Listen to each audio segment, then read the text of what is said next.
मैं Sushil Kumar from Indian agriculture research institute new Delhi 106 rank के साथ यूपीएससी में चयनित हुआ हूँ 2018 में and now working as a scientist in Indian council of agriculture research. मेरा ऑप्शनल एग्रीकल्चर ही था, तो ऑप्शनल के रिगार्डिंग मैं आपके साथ अपनी स्ट्रेटजी फॉलो की है, वो आपके साथ मैं शेयर करना चाहता हूँ। तो एग्रीकल्चर ऑप्शनल में ये मिथ है कि अच्छे मार्क्स नहीं आते, अच्छा मटेरियल नहीं है और कोचिंग सेंटर भी नहीं है कोई अच्छे, जैसे पॉलिटिकल साइंस, ज्योग्राफी में, हिस्ट्री में कोचिंग्स अवेलेबल है तो एग्रीकल्चर में नहीं है। तो इस वजह से एग्रीकल्चर स्टूडेंट्स ये सोचते हैं कि अपने सब्जेक्ट में कोई एडवांटेज नहीं है यूपीएससी में तैयारी करने से, या फिर मार्क्स भी अच्छे नहीं आते हैं। तो इन मिथ्स को तोड़ने के लिए अपनी स्ट्रेटजी में शेयर करना चाहता हूँ आपके साथ कि किस तरह मैंने भी एग्रीकल्चर को ऑप्शनल रख के अच्छे मार्क्स लाए। एग्रीकल्चर ऑप्शनल में मेरे 311 मार्क्स आए, जो कि अच्छे मार्क्स है as compare to other subject. तो एग्रीकल्चर ऑप्शनल में दोनों पेपर की, पेपर 1 और पेपर 2 की स्ट्रेटजी मैं आपके साथ शेयर करता हूँ।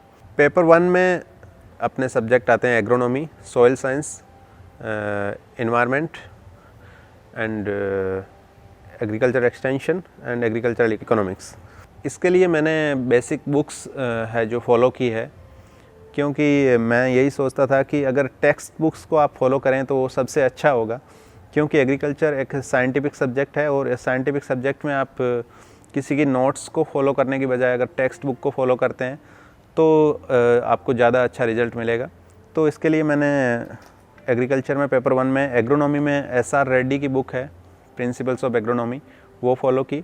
उसके बाद सॉइल साइंस के लिए डी.के. दास की बुक फॉलो की एंड एग्रीकल्चर एक्सटेंशन के लिए जी.एल. रे एंड एग्रीकल्चर इकोनॉमिक्स के लिए वी.टी. राजू एंड सुब्बा रेड्डी की बुक है वो फॉलो की। उसमें एग्रीकल्चर मार्केटिंग भी था साथ में। तो उसके साथ साथ इन्वायरमेंट का जो शंकर आईएएस है उससे भी थोड़ी हेल्प मिलती है, क्योंकि इन्वायरमेंट के भी 1-2 क्वेश्चन आ जाते हैं, तो वो भी आप फॉलो कर सकते हैं इसमें। और क्योंकि वो तो आप जीएस में ऑलरेडी पढ़ेंगे तो इसमें ज़्यादा प्रॉब्लम नहीं आएगी। तो इस तरह आप पेपर 1 को अच्छे से अच्छे मार्क्स ला सकते हैं। 150 to 160 मार्क्स आप आसानी से ला सकते हैं। मेरा स्कोर 161 था पेपर 1 में।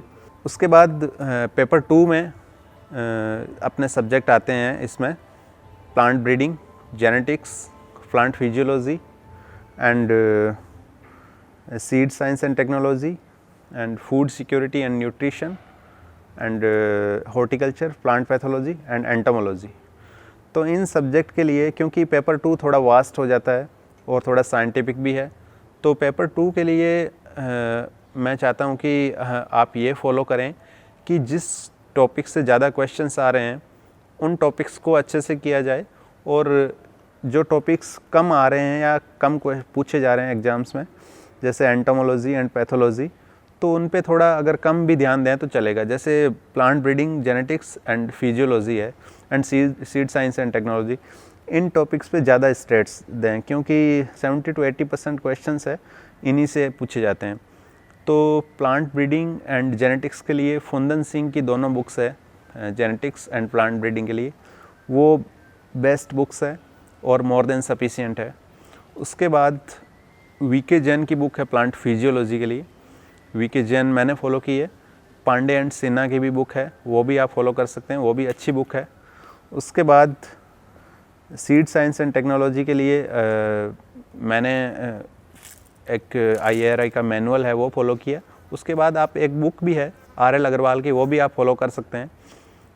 उसके बाद है हॉर्टिकल्चर। हॉर्टिकल्चर में मैंने TNU के नोट्स फॉलो किए हैं, क्योंकि हॉर्टिकल्चर भी बहुत बड़ा सिलेबस है, तो उसके लिए आपको थोड़ा जनरलाइज्ड होना पड़ेगा और कुछ टॉपिक्स हैं इंपॉर्टेंट, जैसे पोस्ट हार्वेस्ट टेक्नोलॉजी एंड कुछ इंपॉर्टेंट क्रॉप्स है जैसे मैंगो, पोटैटो, ऑनियन, टोमेटो, बनाना। इन क्रॉप्स को कवर कर लें, इनकी डिजीज़ एंड पेस्ट कवर कर लें, बाकी को स्किप भी कर सकते हैं। उसके बाद एंटोमोलॉजी एंड पैथोलॉजी के लिए जो स्ट्रोड ग्रैंड पेस्ट है एंड इम्पोर्टेंट क्रॉप्स हैं, उनकी डिजीज़ देख लीजिए और उनके पेस्ट देख लीजिए, क्योंकि सब डिजीज़ को कवर करना मुश्किल है और सब पेस्ट को भी कवर करना मुश्किल है।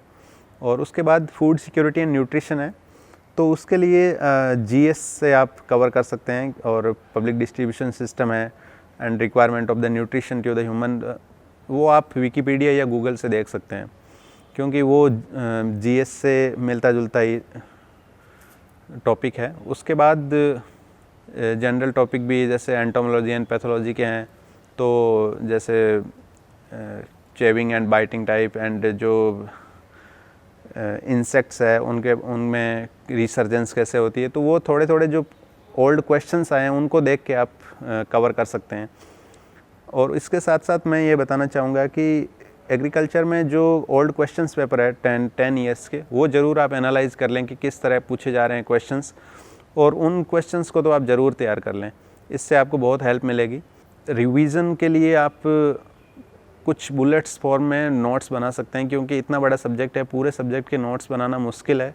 इसके लिए कम से कम आपको 6 to 7 मंथ्स देने पड़ेंगे, तो उसके लिए अगर आपके पास इतना टाइम नहीं है तो कुछ बुलेट्स फॉर्म में नोट्स बना लीजिए, जिससे आपको रिवीजन करने में आसानी होगी। जैसे कुछ इंपॉर्टेंट टॉपिक्स है सॉइल साइंस के, एग्रोनॉमी के, प्लांट ब्रीडिंग के, जेनेटिक्स के, इनके और फिजियोलॉजी के, इनके नोट्स ज़रूर बना लीजिए। बाकी नहीं भी बनाओ तो चलेगा, क्योंकि इन सब्जेक्ट से 70 to 80% क्वेश्चंस पूछे जाते हैं। तो और इसके बारे में कोई आपको जानकारी चाहिए ऑप्शनल के बारे में, तो कमेंट बॉक्स में आप लिख सकते हैं, और कौन सी बुक अगर आपको नहीं मिल रही है, कहाँ मिलेगी बुक, तो इसके बारे में भी मैं जानकारी देने की पूरी कोशिश करूँगा। And thanks for watching DKT, and thank you DKT for providing me a platform for sharing my strategy for the agriculture optional, and best of luck all agriculture students. Thank you so much.